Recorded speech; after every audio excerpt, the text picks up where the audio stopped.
Subsequently, all those recommendations were taken up by the GOM or the GST subcommittee on rate rationalization.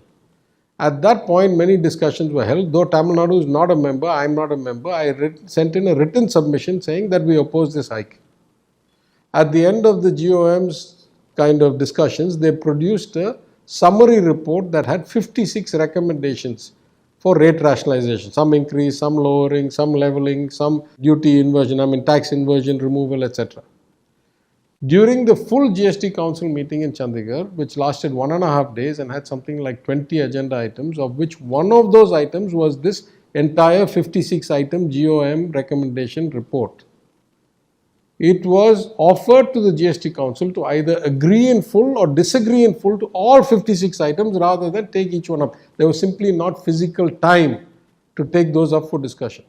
On that basis, the entire committee's report of 56 items, including this item, was agreed upon. So, though the Union Finance Minister explained this fully in the social media and outside Parliament, in the Parliament she glossed over the fact that it was this three-step process and just made it look like it was a single decision on a single item that was put to vote. It was not. The collective 56 items were put to vote. If so, why did the TN government agree? Do you think there is a fundamental flaw in which the GST implemented and the council is functioning?